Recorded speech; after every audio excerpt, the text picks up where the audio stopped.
अल्लाह कहते हैं ये मुमकिन ही नहीं है इस दुनिया में, जिस चीज की तुम तमन्ना करो वो तुम्हें लाजमी मिल जाए। ये बहस ही फजूल है, ये भी हो जाए, ये भी हो जाए, ये भी हो जाए, नहीं हो सकता। जो मैं चाहूंगा वो होगा, जो तुम चाहोगे। तो चाहने पर गवर्नमेंट की तरफ से कोई पाबंदी नहीं है। कोई भी किसी भी टाइम पे कुछ भी जुमला आप लोग कंप्लीट कर दें, जान सकता है। बहुत से लोग बहुत कुछ हर वक्त चाह रहे होते हैं, मैं स्विट्जरलैंड चला जाऊं, मैं ये जॉब लग जाए, मेरा बिजनेस चमक उठे, मुझे ये यहाँ शादी हो जाए, ये बच्चा मेरा इंसान का बच्चा बन जाए। तो सोचते रहे बैठ बैठ के। अहलुल्लाह जितने भी अल्लाह वाले लोग गुजरे हैं, वो एक बात सब में मुश्तरक थी। वो मुश्तरक ये थी कि अपनी चाहत को अल्लाह की चाहत पे कुर्बान कर दो और अल्लाह की तकदीर पे राजी हो जाओ।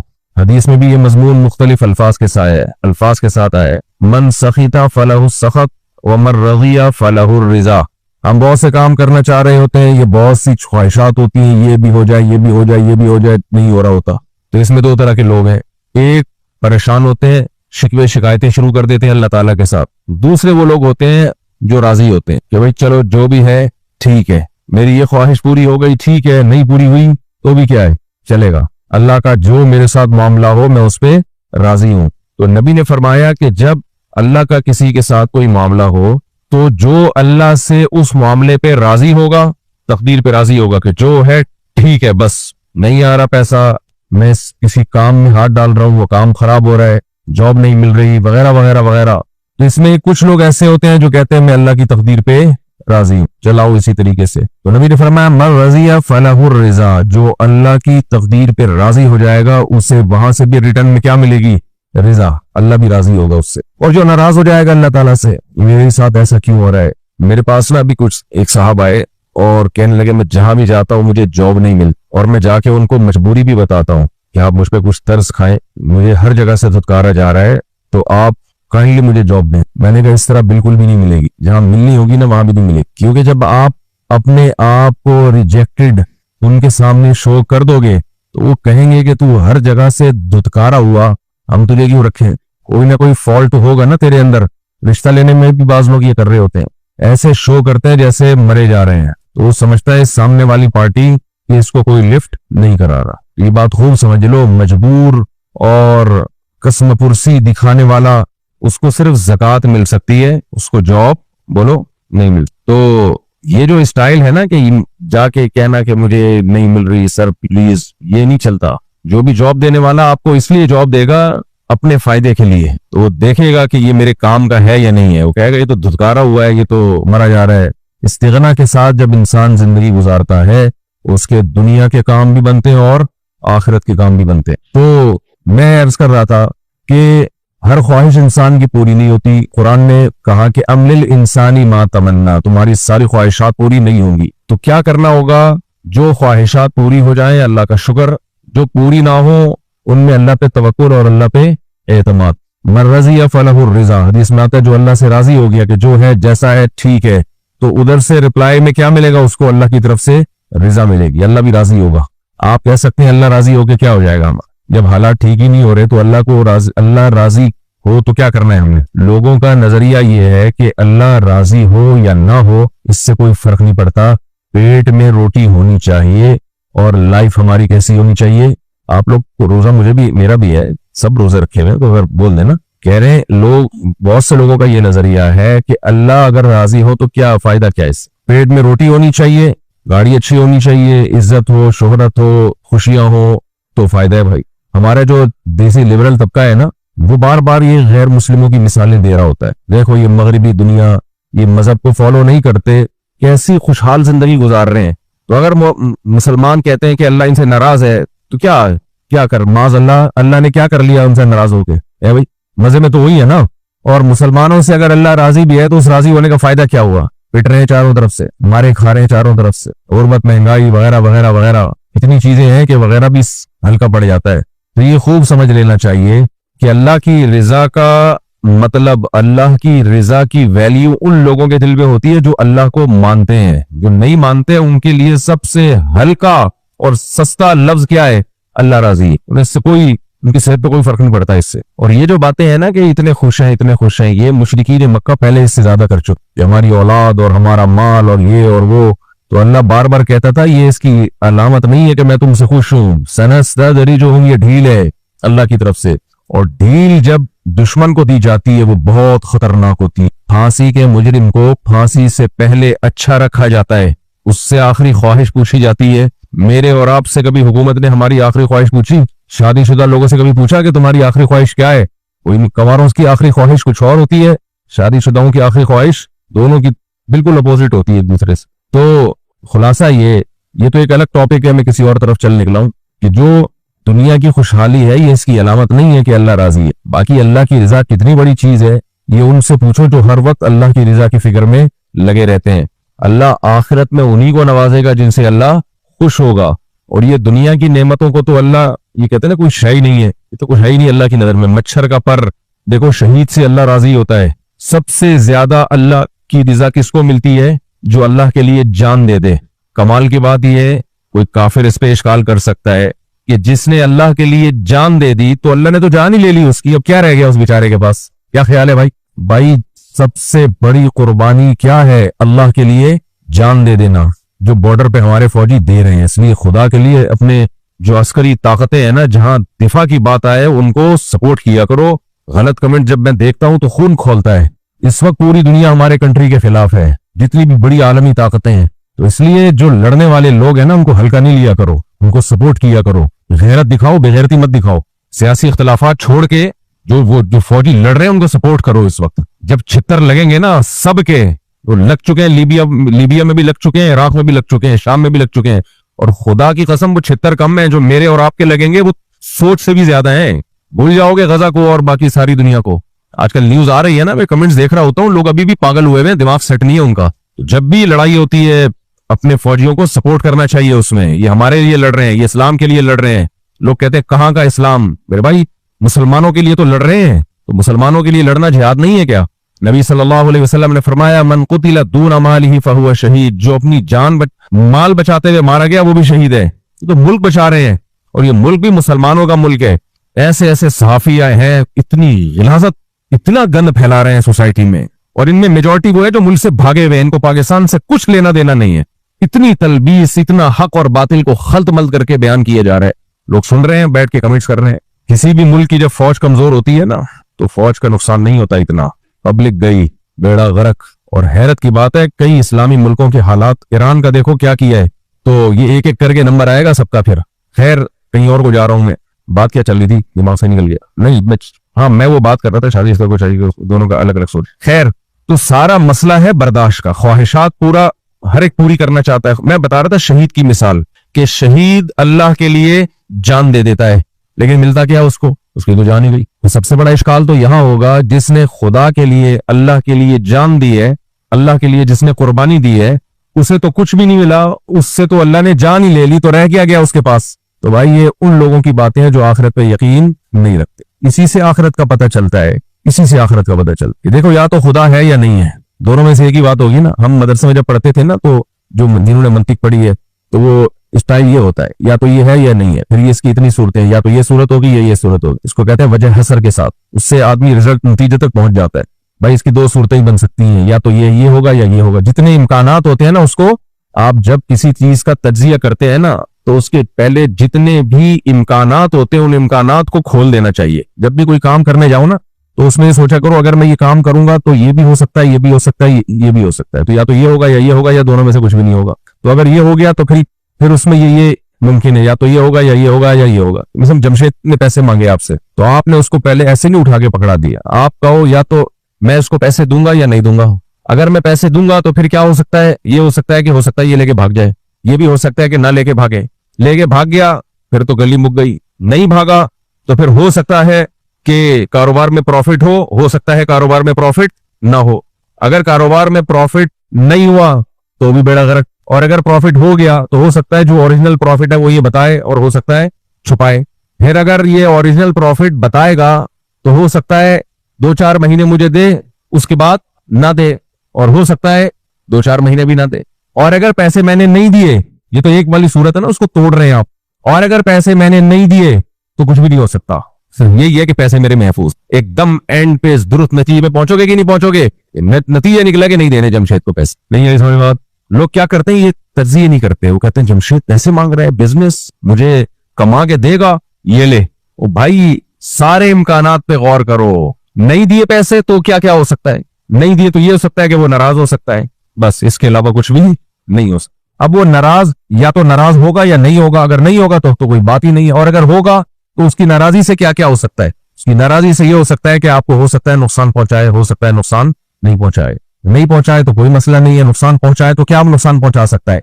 तो अगर आप समझ रहे हो कि आपके वो ससुराल से उसका ताल्लुक है, ये ऐसा नाकाबिल तलाफी नुकसान पहुंचा सकता है कि वो पैसों के नुकसान से ज्यादा है, तो फिर ठीक है गौर कर लो, और अगर ऐसा नहीं है चल पतली गली से निकल। इसको कहते हैं वजह हसर के साथ किसी चीज को बयान करना। तो हर चीज में ये सोचा करें, या तो ये होगा या ये होगा। हमारे हजरत के पास किसी का फोन आया कि डॉक्टर ने कहा तुम हार्ट पेशेंट हो, किसी भी टाइम पे मर सकते हो। हजरत फरमाते हैं कि कोई भी किसी भी टाइम पे मर सकता है। तो मरने में फिर ये सोच लिया करें, जब टेंशन हो ना मैं मर ना जाऊं कहीं, तो आप बोलो या तो मैं वाकई मर जाऊंगा या बिल्कुल नहीं मरूंगा।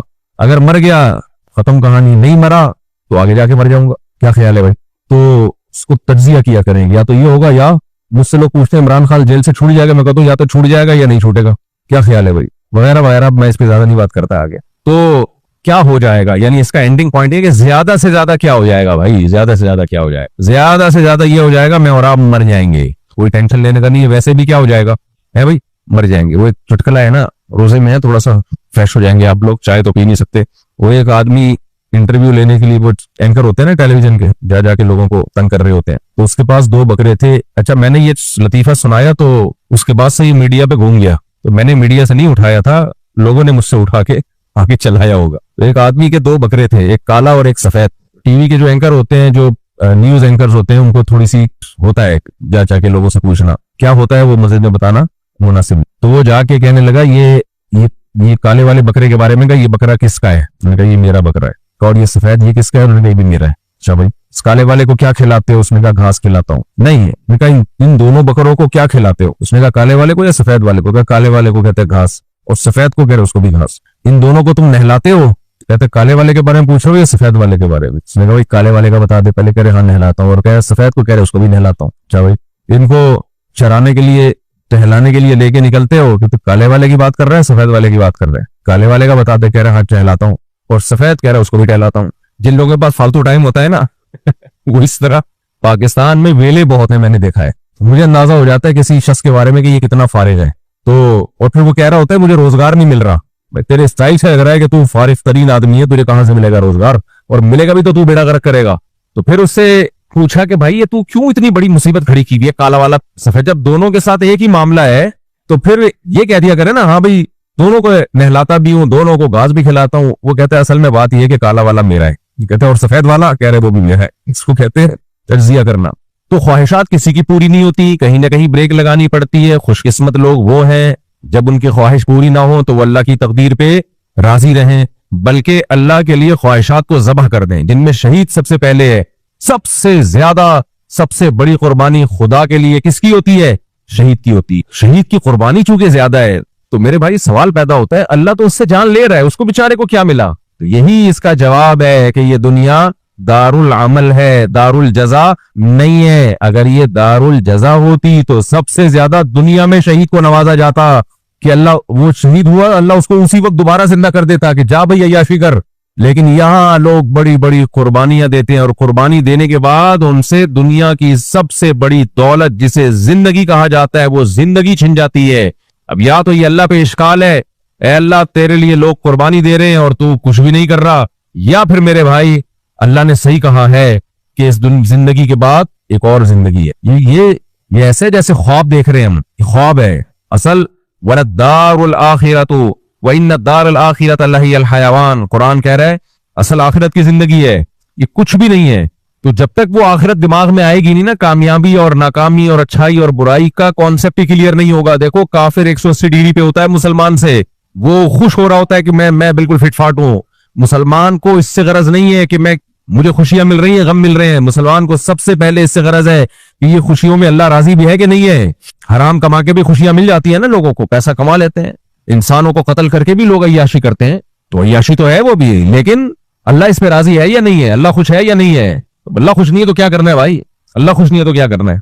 तो ख्वाहिशात को कंट्रोल करना ये इंसान के लिए बहुत जरूरी है। वो वाली ख्वाहिशात नहीं जो डॉक्टर कहते हैं, वो ख्वाहिशात जिनको मजहब ने हराम करार दिया है। आज ख्वाहिशात कंट्रोल करने काफिर भी करता है, लेकिन कौन सी ख्वाहिशात? जिसका उसकी सेहत से ताल्लुक, या बहुत नेक होगा तो वो जिसका इंसानियत से ताल्लुक है, बस वो ख्वाहिशात कंट्रोल कर लेगा। जगह जगह थूकेंगे नहीं वो, क्योंकि उनको पता है कि लोगों को तकलीफ होती है। गाड़ी गलत पार्क नहीं करेंगे, उनको पता है लोगों को इससे क्या होती है, तकलीफ। तो ये इंसानियत है, ठीक है, अच्छी बात है। तो जो इंसानों के लिए कुछ करेगा उसको इंसानों से उसका बदला मिल जाएगा, और पूरा बदला मिलता भी नहीं है, क्योंकि इंसान दे ही नहीं सकता ना बदला। कोई किसी इंसान के लिए जान दे दे तो क्या बदला दे दिया उस इंसान ने उसको, है भाई। आशिकीन मरते हैं ना, खुदकुशियां करते हैं, तो क्या उनकी माशूका, क्या कुछ भी नहीं होता, फातिहा भी नहीं पढ़ने आती खबर पे। जमशेद के साथ घूम रही होगी थोड़े दिनों में। कल कोई कहने लगा कि आप फला को जानते हैं, मैंने कहा नहीं, मैं सिर्फ जमशेद को जानता हूँ। फिलहाल मेरा कोई मेरे ससुराल में कोई जमशेद नहीं है, ये जहन में आप समझोगे कि शायद मुफ्ती साहब अपना गुस्सा यहाँ निकाल रही है, ये लेवल लगा। मुझे अभी तक मेरे सालों में मुझे नहीं याद पड़ता कि कोई जमशेद नाम का बंदा हो। हाँ, कोई पैदा हो गया, उसका नाम अब्बा ने जमशेद रख दिया तो मैं उसका जिम्मेदार नहीं हूं, अब तक की रिपोर्ट के मुताबिक। तो ये सिर्फ एक कैरेक्टर है, किरदार है, इसको सीरियस न ले आप। तो असल मसला क्या है? ख्वाहिशात पे कंट्रोल। अल्लाह ये चाहते हैं कि तुम अपनी ख्वाहिशात पे कंट्रोल करो। इंसान और जानवर में जो फर्क है, जानवर हर जगह मुंह मारता है, उसे अच्छे बुरे की तमीज नहीं है। इंसान हर जगह मुंह नहीं मारता, उसे अच्छे बुरे की तमीज है। उसे पता है कहाँ गुस्सा करना है, कहाँ गुस्सा बर्दाश्त करना है, कहाँ कमाना है, कहाँ नहीं कमाना है, कहाँ मेहनत करनी है कारोबार के लिए, और कहाँ उस मेहनत को अल्लाह के लिए छोड़ देना है। और अगर गुस्सा करना है तो कितना करना है, अपनी ख्वाहिशात को कंट्रोल करके सदका और खैरात करना है। ये सारी चीजें, अपनी नींद को कुर्बान करके अल्लाह के सामने खड़े होना है। ये सारी की सारी ख्वाहिशात हैं जो दिन भर में हमारे इर्द गिर्द घूमती रहती हैं। तो अल्लाह कहते हैं कुरान मजीद में कि मैंने तुम पे रोजे फर्ज किए लअल्लकुम तत्तकून, ताकि तुम्हारी जो पावर है ख्वाहिशात को कंट्रोल करने की, उस पावर में इजाफा हो जाए। देखो, इंसान की मिसाल है, बल्कि तो हर मखलूक पे, कि आप अपनी जो ताकत इस्तेमाल करते हो वो ताकत कम होने के बजाय बढ़ती है। देखो, कोई चीज इस्तेमाल करोगे ना तो इस्तेमाल से चीजें कम होना शुरू हो जाती है। आपके दफ्तर में कुर्सी आप इस्तेमाल कर रहे हो, बैठते हो, एक दिन के बाद उसकी रिपेयरिंग की जरूरत होती है। ऐसा ही है कि नहीं है? कपड़े आप पहनते इस्तेमाल करते करते पुराने हो जाते हैं, पिरौने हो जाते हैं ना, पंजाबी में कहते हैं पिरौने, ऐसे कहते हैं, पिरौने हो जाते हैं वो कपड़े।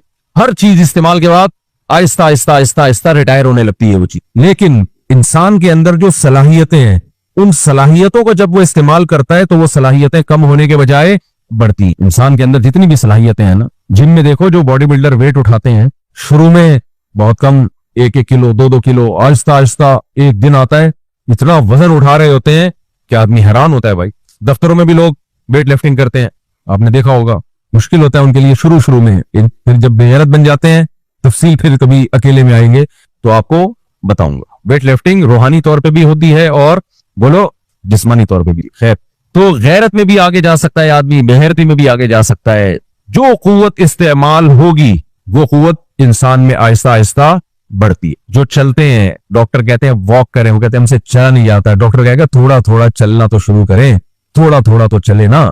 नहीं डॉक्टर साहब, अबे 4 कदम चल ले, कल 5 चल ले ना, मेरे पास भी तो चल के आया है ना, है भाई। छत फटी थी, वहां से हेलीकॉप्टर से थोड़ी तुझे उतारा गया है, गाड़ी में आया होगा तो क्लिनिक तक गाड़ी से तो चल के ही आया है ना, थोड़ा सा चल लो। देखो, जो काम मुश्किल लग रहा हो ना, थोड़ा कर लो, जितना हो रहा है उतना कर लो। आहिस्ता आहिस्ता खुद ज्यादा की आदत पड़ेगी। जॉगिंग नहीं हो रही, मैंने तवील अरसे तक जॉगिंग छोड़ दी थी, मदरसे में मसरूफ था, तो मुझे याद है जब कई साल के बाद जाके मैंने जॉगिंग की तो एक चक्कर ग्राउंड का लगाया है। उसके बाद जब वॉशरूम से बैठ के उठता था ना, 1 महीने तक पता चलता था कि उठे ही नहीं आ रहा। हालांकि मैं बचपन में बहुत खेलता था, तो मुझे अंदाजा हो गया कि ये प्रोग्राम क्या होने वाला है, उड़ने वाला है। तो मैंने कहा अब लोग कहते हैं नहीं हो रहा, भाई नहीं हो रहा, ये तो बहुत बड़ा ऐब है कि आपने एक चक्कर लगाया आपसे उठा ही नहीं जा रहा। तो मैंने कहा इसका मतलब ये काम करना है, ये तो लाजमी करना है। तो फिर ऐसा भागे कि अब पकड़ाई में नहीं आ रहे। अल्हम्दुलिल्लाह, मैं अगर किसी से कर्जा लेके भागना चाहूँ ना, बड़े आराम से भाग सकता हूँ अल्हम्दुलिल्लाह, लेकिन मैं लेता नहीं हूँ कर्जा। लोग अल्लाह ने बचाया हुआ है, हर आदमी कर्जा लेके भाग नहीं सकता क्योंकि भागा जाता नहीं है। तो जो काम मुश्किल लग रहा है वो करना शुरू करो, करते करते क्या हो जाओगे, आदत पड़ जाएगी और वो मुश्किल आसान हो जाएगी। लोग कहते हैं हमसे नजर की हिफाजत नहीं होती, कोई भी आंटी नजर आए, खूबसूरत लड़की नजर आए, बस मजबूर हो जाते हैं। यहां भी ऐसा ही है, आप उसको देख लोगे ना तो देखने की आदत बढ़ेगी। शुरू में तो ऐसा होगा कि चलो इसको देख लो उसको नहीं देखो, या टिकटॉक पे लड़कियां आ रही होती है देख लो यार ये वाली रील ये बड़ी कोई खूबसूरत लग रही है, शुरू में तो ऐसा होगा। खुदा की कसम ये चीज आपको ऐसा खींचेगी ना, बुढ़े हो जाओगे और बदनजरी नहीं छूटेगी और ठरकी बनोगे, ठरकी बन जाओ। ये खत्म होने वाला नहीं है ये उनसर इंसान में। क्या आप समझ रहे हो कि मेरा दिल भर जाएगा? तो जब दिल मेरा भर जाएगा तो मैं छोड़ दूंगा ना। ना आज तक कोई इस कायनात में कोई ऐसा पैदा नहीं हुआ माई का लाल जो औरतों को इस नीयत से देखता हो कि मेरा दिल भर जाए तो मैं छोड़ दूंगा। तेरा दिल नहीं भरेगा, तू मरते हुए भी चाहेगा कि कोई नर्स मेरा इलाज कर रही हो। जमशेद से इलाज नहीं कराना मैंने। कैंसर में सड़ रहा होगा, मर रहा होगा। ठरकी होते हैं, आपने भी सोसाइटी में देखे होंगे। ये कैसे बन जाते हैं ठरकी? ये इसी तरह बनते हैं कि नजर कंट्रोल ही नहीं है। देख लो देख लो देख लो देख लो देख देखते देखते देखते जिस्म में ताकत खत्म हो जाती है। खूब याद रखो, ठरक खत्म बोलो नहीं होती। इसकी मिसाल ऐसे है, शदीद भूख लग रही हो, आपने इफ्तारी में खाना खा लिया, पेट भर गया आपका, ख्वाहिश खत्म, लेकिन आए तो देखा कि मस्जिद में इफ्तारी चल रही है, वो कुछ अलग किस्म के पकौड़े खा रहा है, वो अलग किस्म की चाट खा रहा है। वहां जाके दो निवाले वहां भी मार लिए, दो निवाले वहां भी मार लिए। ये ख्वाहिश नहीं है, ये क्या है?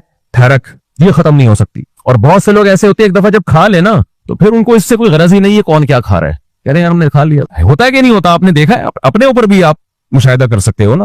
कुछ लोग होते हैं भाई टाइम पे खाना खा लिया, बस खा लिया यार, अब हमें जरूरत नहीं है कौन क्या खा रहा है, हमारी बला से खाता रहे। कुछ ऐसे होते हैं उधर भी देख रहे हैं उधर भी देख रहे हैं उधर भी देख रहे हैं, खाए जा रहे हैं, फिर उसके बाद फिर कुछ उसकी प्लेट में देखा तो वो क्या खा रहा है।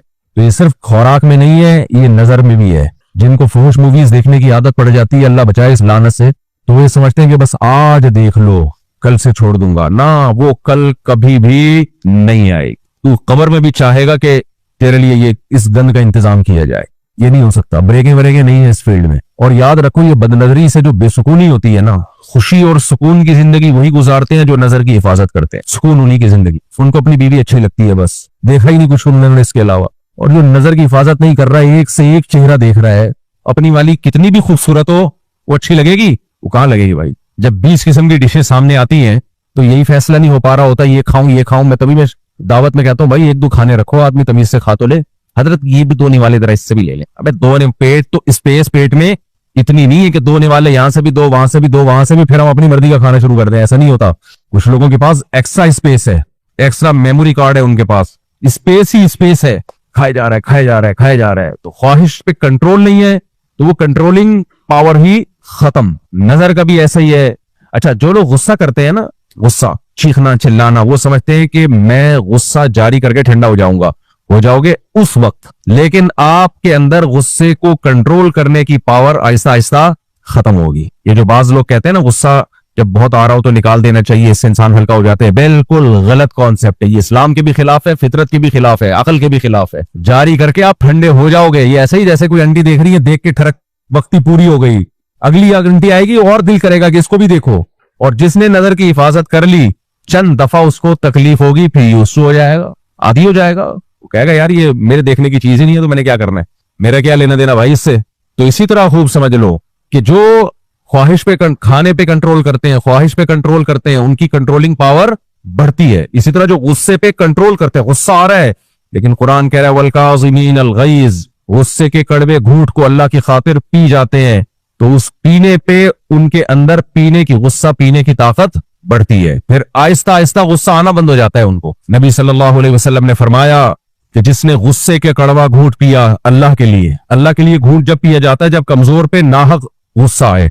बाज़ दफा गुस्से में आप ठीक भी होते हैं, बाज़ दफा मुलाजिम पे गुस्सा भी करना पड़ता है, आप ना करें तो वो काम ही नहीं करके देते। पाकिस्तान में ना सबसे बड़ा मसला जो मैं समझता हूँ, शायद मेरे साथ भी हो, मैं अपने आप को मुस्तस्ना नहीं कर रहा, चुस्ती है। मेरा दिल चाहता है हर हफ्ते रोजाना सिर्फ चुस्ती पे ही बयान करूं। कल एक साहब आए मुझसे मिलने के लिए, बार बार मुझे कह रहे हैं मुझे नसीहत करें, मैं क्या कोई नसीहत करें कोई नसीहत करें। मैंने कहा यार बयाना तो होते हैं, बस आप उसमें बैठते हैं। नहीं मुफ्ती साहब कोई नसीहत करें। मैंने कहा जब आप कह रहे हो तो फिर ये खयानत है कि मैं वो नसीहत करूं, वो नसीहत ना करूं जो मैं आपके लिए सबसे ज्यादा जरूरी समझता हूं। क्या ख्याल है? जब कोई बंदा कह रहा है जो मेरे अंदर खामी हो तो कोई नसीहत का ये मतलब होता है ना, मैं उससे ये नसीहत करूं कि उलमा से मिला करो, ये तो वो तो मिल रहा है आके, तो मैं उसे नसीहत करूं दाढ़ी रखो तो ऑलरेडी रखी हुई है उसने, तो मैं क्या नसीहत करूं? नमाज पढ़ो, वो तो मेरे पीछे नमाज पढ़ी हुई है उसने, कहना मुझे नसीहत करे। मैंने कहा नसीहत फिर कर दूं, नाराज तो नहीं हो गए? कह रहा नहीं। मैंने कहा वजन कम करो। मैंने कहा क्या करो? बोलो। आप कह सकते हैं कि ये कौन सी नसीहत है? और भाई हमारे नबी सल्लल्लाहु अलैहि वसल्लम ने सही बुखारी में कि इस उम्मत में जो दो खराबियां जिक्र की है ना, जो सबसे पहले आएंगी, उनमें एक झूठ और एक मोटापा। बार बार कहता हूं, मोटापे का मतलब ये नहीं कि जो भारी जिस्म के लोग हैं उनको बुरा कहना शुरू कर दें। सहाबा में भी बहुत से भारी जिस्म वाले थे, और ताबीन में, बुजुर्गान दीन में आज तक हैं, बहुत कम खाते हैं लेकिन पेट भी निकल जाता है बाज दफा किसी बीमारी से। ये नेचुरली बाज लोगों का होता है। यहाँ वो मोटापा मुराद है जो, बोलो इधर तवज्जो, खा खा के आया हो, क्यों मुंह पे कंट्रोल नहीं है। जिसको मुंह पे कंट्रोल नहीं है, इसका मतलब उसे अपनी ख्वाहिशात पे कंट्रोल, बोलो, नहीं है। खाने की वजह से अगर मोटा है तो दो चीजें हैं इसमें। खाने की, मैं बार बार ये बात बयान करता हूं, मैंने बड़े बड़े उलमा देखे भाई, भारी जिस्म के बड़े बड़े बुजुर्ग देखे हैं, पेट भी निकला हुआ है उनका, वो नेचुरली है। किसी मोटा बड़े पेट वाले को या भारी जिस्म वाले को बुरा समझने की इजाजत नहीं है, क्योंकि ये किसकी तरफ से होता है, बहुत दफा कुदरत की तरफ से। और बहुत से ऐसे पेटू देखे हैं, घोरते रहते हैं सुबह शाम, लेकिन दुबले हैं वो, पता नहीं कहां जा रहा है। तो असल प्रॉब्लम मोटे या दुबले होने की नहीं है, असल क्या है, मुंह पे कंट्रोल, बोलो, नहीं है। इस्लाम नहीं चाहता कि आपकी ख्वाहिशात बेलगाम हो जाएं, और सबसे मुश्किल काम मुंह पे कंट्रोल करना है, सबसे मुश्किल। तो इससे क्या नबी ने क्यों मना किया, ज्यादा खाने, और ज्यादा खाने की वजह से जो मोटापा आ रहा है, क्यों मना किया। इस्लाम का टॉपिक है मेडिकल साइंस, बोलो बोलो ना यार, नहीं है भाई। अगर इस्लाम का टॉपिक मेडिकल साइंस होता तो मैं क्लिनिक खोल के बैठा होता ना यहाँ पे, मुफ्तियान किराम लोगों को शुगर के नुस्खे बता रहे होते बैठ के। वो भी ऐलान की मुझे नमाज के बाद देना जरा। तो इस्लाम का टॉपिक मेडिकल साइंस नहीं है, लेकिन फिर भी नबी मोटापे को नापसंद कर रहे हैं। वो मोटापा जो खाने की वजह से हो, असल में मोटापा नहीं है। असल में इस्लाम सुस्ती को नापसंद करता है, क्योंकि इस्लाम के जितने काम हैं उनमें एक भी काम सुस्ती के साथ नहीं हो सकता, हो ही नहीं सकता। सबसे पहले फजर की नमाज है, और अगर इसमें तहज्जुद को भी शामिल कर लो, जिसकी बहुत ताकीद है। सुस्त आदमी तहज्जुद पढ़ेगा, चलो वो तो लाजिम नहीं है, अल्लाह ने भी छूट दी है। सुस्त आदमी फजर में उठेगा, कम वक्त, नामुमकिन है। तभी कितने लोग हमने देखेंगे, फजर नहीं पढ़ी जाती हमसे, फजर नहीं पढ़ी जाती। इस्लाम ने कैसी प्यारी नमाज दी है फजर। सुबह सुबह सूरज निकलने से पहले उठ जाओ, वुजू करो, मस्जिद में हाजिरी दो। सुस्त आदमी का काम नहीं है। सुस्त आदमी हुकूक अदा नहीं कर सकता। बीवी के हुकूक अदा करेगा, नहीं कर सकता। ये ले आओ, वो ले आओ, मैं नहीं ला रहा, पड़ा हुआ है वहां। हर घर में एक ऐसा बंदा होता है जो किसी काम का नहीं होता। माँ जब कहती है ये कर लो तो कहते हैं उसको बोल दो। बाप कहता है बेटा ये कर ले, अब्बू उसको बोल दो।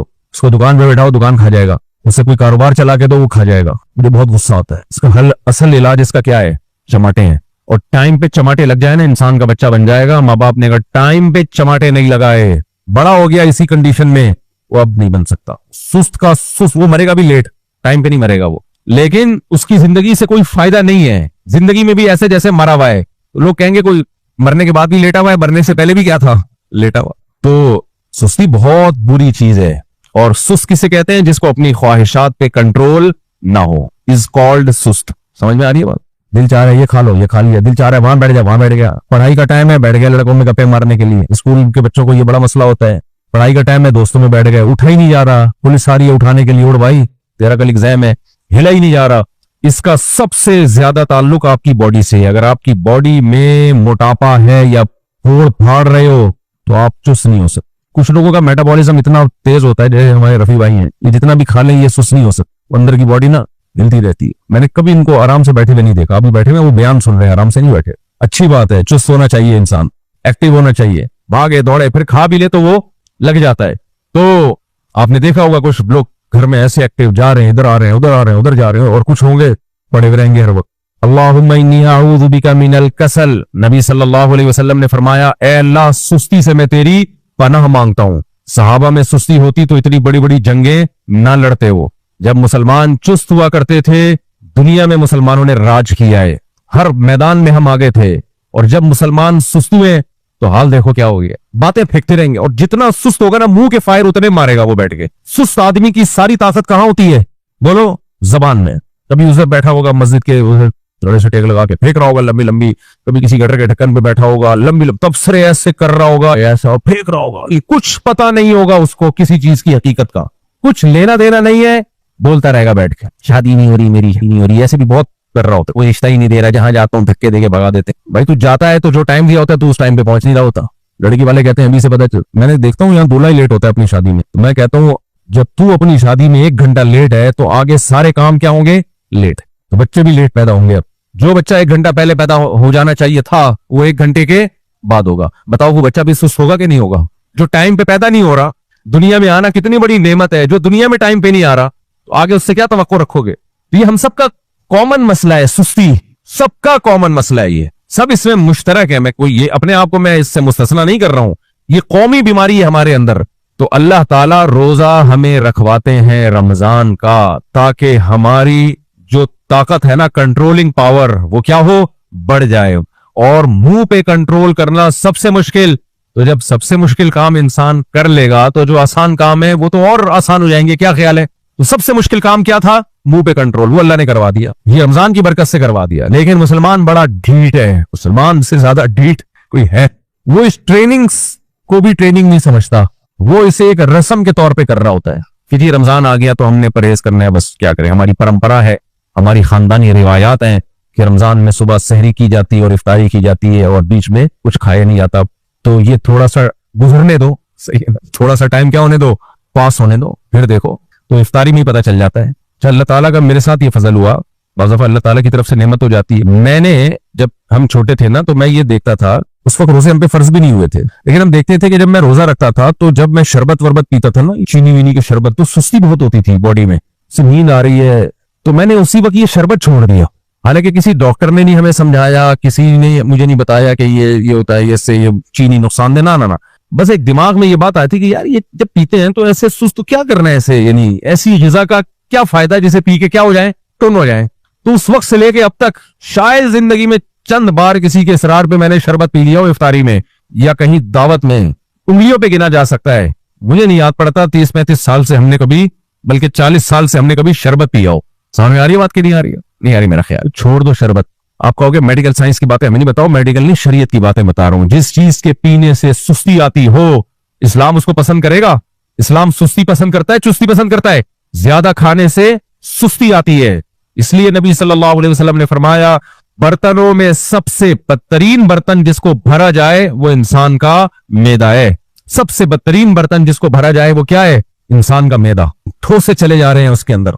नबी सल्लल्लाहु अलैहि वसल्लम के पास एक शख्स आया, गैर मुस्लिम था, भूख लग रही थी, आपने उसे दूध का प्याला पेश किया, उसने दूध का प्याला पिया, फिर आपने दोबारा उसको प्याला दिया, उसने दूसरा प्याला पिया, फिर आपने तीसरा प्याला दिया, 7 प्याले पी गया वो। कितने? 8वें पे कहा कि सैर हो गया मैं, बस। फिर उसने इस्लाम कबूल किया। अगले दिन दोबारा आया उसी कंडीशन में, आपने दूध का 1 प्याला दिया, उसने पिया, आपने दूसरा दिया, उसने कहा सैर हो गया मैं 1 में। तो उस मौके पे नबी ने फरमाया, तिरमिज़ी की हदीस, अल मुमिनु याकुलु फी मिअन वाहिद वल काफिरु याकुलु फी सबअति अमआ। मोमिन 1 आंत भरता है और काफिर 7 आंतें भर के खाता है। आप कह सकते हो आज तो काफी लोग बड़ी डाइटिंग कर रहे हैं, वो डॉक्टरों के कहने पे कर रहे हैं, वो ख्वाहिशात को कंट्रोल करने की वजह से नहीं कर रहे। जहां डॉक्टर कहते हैं वहां ख्वाहिशात कंट्रोल हो जाती है, जहां नहीं कहते तो वहां देखो शराब भी चल रही है, और जो नाइट क्लबों में हो रहा है, गर्लफ्रेंड वगैरह वगैरह, उनकी तो ख्वाहिशात की कंट्रोलिंग पावर है ही नहीं उनमें। और अभी औरतों से दिल नहीं भरा नहीं है कि वो होमोसेक्सुअलिटी की तरफ भी चले गए हैं। ये तो डॉक्टरों ने उनको बताया कि किसी धमाके से फट जाओगे, इसलिए थोड़ा डाइट करो। इस्लाम पहले से ही आपको मुंह को कंट्रोल करने का हुक्म देता है। और ये भी ध्यान में रखो, मैंने जितनी हदीसें दूध के बारे में देखी हैं, उस सब हदीसों में एक ही मजमून है, शदीद भूख में दूध को खाने के तौर पे इस्तेमाल किया गया है, बस। और सिर्फ दूध पिया, बस, पेट भी। आज है कोई ऐसा माई का लाल, भूख लग रही हो, दूध पिए और क्या मेरा पेट भर गया, अब खाने की जरूरत नहीं है? कोई है ऐसा? बोलो ना क्या हो गया? नहीं है। इसका मतलब कोई टेक्निकल फॉल्ट है हमारे अंदर। खुराक के मामले में इस्लाम की तालीमात को हम फॉलो नहीं कर रहे हैं। आप तजर्बा करके देखो, सहरी में कुछ भी नहीं है, सिर्फ 1 गिलास दूध पी लो, बड़ा अच्छा दिन चलता है, सारा दिन फिटफाट। तो दूध को वो वैल्यू, दूध को दूध समझा ही नहीं जा रहा। हमारे यहाँ दूध पराठे के साथ होगा, या और 20 चीजों, नाश्ते के बाद 1 गिलास दूध पिया जाता है। दूध मुकम्मल ग़िज़ा है, बस पी लो, खत्म। पानी की जगह भी और खुराक की जगह भी वो। नबी ने फरमाया कि कोई खाना ऐसा नहीं है जो पानी की जगह भी इस्तेमाल हो और खुराक की जरूरत भी पूरी करे, सिवाय दूध के। आपने फरमाया प्यास लग रही हो ना, दूध पी लो, प्यास भी बुझ गई और पेट भी भर गया, उससे जितनी एनर्जी चाहिए बस मिल गई, उसमें जितनी शुगर है वो काफी है सारा दिन चलाने के लिए। हमारे नबी और सहाबा की सुन्नत ये थी, शदीद भूख लग रही है, दूध पी लिया, और इसको बड़ा आला खाना समझा जाता था। तो आप तजर्बा करके देखो, शदीद भूख में 1 गिलास दूध पियो, बस ये खाना हो गया, फिर देखो आपकी सेहत क्या होती है। दूध ठा करके बॉडी को लगेगा जाके। अभी दूध को अपनी जगह फिट होने की, दूध को जगह मिल नहीं रही हो, वो पराठों के बीच में से क्या कर रहा होता है, जगह बना रहा होता है। तो मेरे भाई, ख्वाहिशात पे कंट्रोल करना है। हाँ, वो जो मैं बता रहा था ना, वो साहब आए कि मुझे कोई नसीहत करें। पहले तो मैं कर नहीं रहा था, मैंने कहा पता नहीं अफोर्ड कर पाए कि नहीं कर पाए। फिर कहने लगे कोई नसीहत करें, ज्यादा पुरानी बात नहीं, कल की बात है ये, कल रात की। फिर कहने लगे कोई नसीहत करें। मैंने कहा जब ज्यादा कह रहे हैं तो मैंने कहा भाई वजन को क्या करो कम। कहने लगे कैसे, कहने लगे कैसे। अच्छा, मैं जो बंदा होता है ना उसके हिसाब से उसको नसीहत करता हूँ, मोटिवेशन यानी मोटिवेशन उसके हिसाब से करता हूँ। तो वो चूंकि दाढ़ी वाले माशाल्लाह और दीन की दावत से भी जुड़े हुए, तो मैंने कहा देखो आपकी दीन की दावत में पर्सनैलिटी का सबसे ज्यादा दखल। अगर कोई शख्स ज्यादा खाने की वजह से आड़ा तिरछा हो गया, टेढ़ा मेढ़ा आड़ा तिरछा, पता ही नहीं चल रहा इधर को जा रहा हूँ कि कुछ चीजें जब इधर को जा रहे हैं तो कुछ चीजें उसकी उधर को जा रही हैं। वो कोशिश कर रहा है मैं यहां जाऊं लेकिन कुछ चीजें उसको उधर को लेके जा रही हैं। तो बिल्कुल मैंने कहा आड़ा तिरछा टेढ़ा मेढ़ा आदमी उसकी दावत में असर नहीं होता। तमाम पैगंबर अल्लाह ने खूबसूरत बनाए हैं, अट्रैक्टिव बनाए हैं। शक्ल तो अल्लाह बनाता है वो तो जैसी, लेकिन बॉडी तो अल्लाह ने आपको कंट्रोल दिया है ना। ज्यादातर कुछ लोगों का नहीं होता, वो बेचारे मैंने बताया कुदरत की तरफ से वजन ज्यादा है, वो तो ठीक है, कोई मसला नहीं है। अपने इख्तियार से अपने आप को बिगाड़ देना ये अच्छा काम नहीं, अल्लाह को पसंद नहीं है। हदीस में आता है नबी सल्लल्लाहु अलैहि वसल्लम ने एक यहूदी आलिम को आर दिलाई थी उसके मोटे होने पे।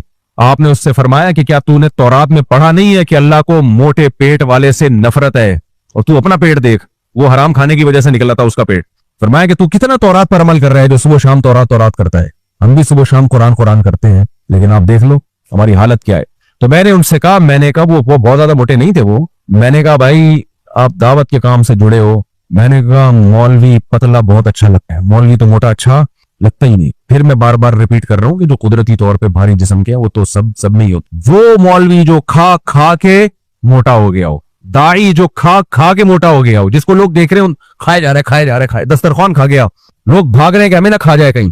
हजरत शेखुल हदीस मौलाना ज़करिया रहमहुल्लाह ताला दस्तरखान पे बैठे हुए थे, तो बात चल रही थी, दीनदार लोग बैठे हुए थे दाएं बाएं सब। तबलीग जमात में आप जाओ ना, जो बुजुर्ग हैं काबिर हैं, बहुत थोड़ा खाते हैं, रोजे रखते हैं। हर जमात में जो नीचे का तबका होता है ना वो बदनाम करता है किसको, ऊपर के तबके। जो जूनियर लोग होते हैं ना वो, क्योंकि हम जैसे लोग निकले भी होते हैं तो लोग उनको देख के कहते हैं कि सारे ऐसे होंगे। सारे ऐसे नहीं है भाई, सारे ऐसे नहीं। तो बाकी दिमाग से निकल गया मैं क्या कह रहा था। हाँ, हजरत शेखुल हदीस मौलाना ज़करिया रहमहुल्लाह ताला कहीं मजलिस में बैठे हुए थे, तो बहस चल पड़ी कि खाने के बाद मीठा सुन्नत है या नहीं है। काफी देर बहस होती रही, तो हजरत से कहा किसी ने कि हजरत आप हदीस के इतने बड़े आलिम हैं, आप शेखुल हदीस हैं, आप बताएं कि खाने के बाद मीठा सुन्नत है या नहीं। उन्होंने फरमाया मियाँ खाना खाना ही सुन्नत नहीं है, फाके करना सुन्नत है। खाने के बाद मीठा तो, और हजरत शेखुल हदीस मौलाना ज़करिया का खुद इस पर अमल भी था, खुद अमल भी था इस पे। अब ये ना हो कि किसी को ज्यादा खाते हुए देख ले तो आप बदगुमान हो रहे हो कि उस दिन बयान में तो ये कर रहा था, अभी 2 पराठे खा गया। हो सकता है वो बेचारा रात को खाना ना खाया, उसने अच्छी तामील कर लेनी चाहिए। हम सेफ गेम खेलते हैं कि आप मुझे देख लें पराठे फोड़ते हुए तो आप बोल रहे हैं बयान तो क्या कर रहा था। भाई हो सकता है रात को खाना ना खाया हो ना दोपहर खाना खाया हो, ये हो सकता है। और दूसरी बात ये कि फोड़ रहे हैं ना, अपने खर्चे पे फोड़ रहे हैं ना। ये थोड़ी कि मैं 6 पराठे खाऊं तो आपको भी 6 पराठों की तरकीब दूं। बात तो सही करे ना आदमी, क्या ख्याल है। अमल हो ना हो बात वो करनी चाहिए जो ठीक हो।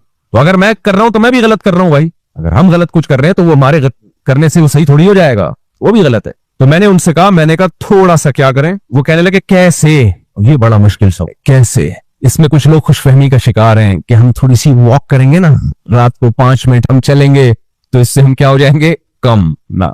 ऐसा नहीं, ऐसा बिल्कुल भी नहीं है। मैंने कहा मेरे भाई जितने माहिरीन हैं इस पर मुत्तफिक हैं कि वजन कम करने के लिए किस पे कंट्रोल करना पड़ेगा, खाने पे कंट्रोल। और खाने की डेफिनेशन क्या है, रोटी और चावल को खाना कहा जाता है।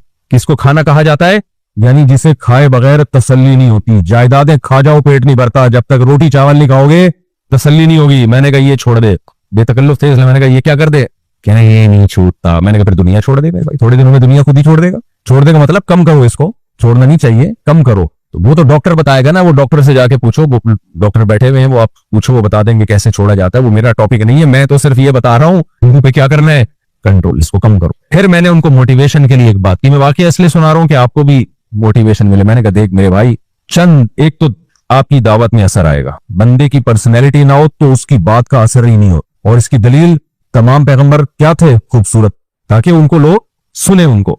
मैंने कहा दूसरी बात ये कि जब आप वजन कम करोगे आपकी बॉडी इतनी एक्टिव हो जाएगी, आपको जिंदगी में जीने का मजा आना शुरू हो जाए, मजा ना आए पैसे वापस। जिन लोगों ने भी खाने पे कंट्रोल किया ना, देखो रमजान में ये तो हम क्योंकि बहुत कई घंटे हो जाते हैं ना फास्टिंग में, इसलिए थोड़ा सा बॉडी ढीली ढीली होती है। लेकिन रमजान में आदमी ज्यादा एक्टिव होता है, बशर्ते कि इफ्तारी में फोड़े नहीं खाए, इफ्तारी करे वो।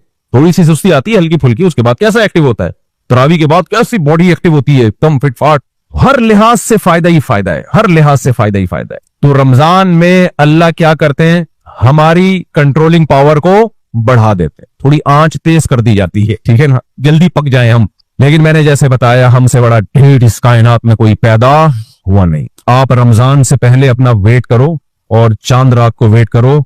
मस्जिद में झूठ नहीं बोलूंगा, आपका वजन बढ़ा हुआ होगा, कम नहीं हुआ, वजन बढ़ गया। क्योंकि रमजान में जितना खाया जाता है, तराजू के एक पलड़े में पूरे साल का खाना रख दिया जाए और दूसरे पलड़े में सिर्फ रमजान का रख दिया जाए, तो ये रमजान का पलड़ा झुक जाएगा। कल मैं किसी शॉप पे गया था, मुझे कुछ खरीदना था, तो उस जो चीजें खाने, यानी वो दुकान खाने की नहीं थी, उसमें भी खाने पीने की चीजें डाली हुई थी। मैं हैरान कि तेरी तो शॉप खाने की नहीं, रमजान में चलता है सब। यानी रमजान में खाने पीने की चीजों पे इतना रश होता है कि जिस आदमी का काम खाने पीने की चीजें नहीं बेचना है, वो भी क्या बेच रहा होता है, खाने पीने की चीजें, क्योंकि सब खा रहे हैं। अभी खाने के अलावा मुसलमान का कोई काम नहीं है। हालांकि चीजें सस्ती हो जानी चाहिए ना, क्योंकि अब तो नहीं खा रहे, महंगी होती इसलिए कि अब डबल खा रहे हैं।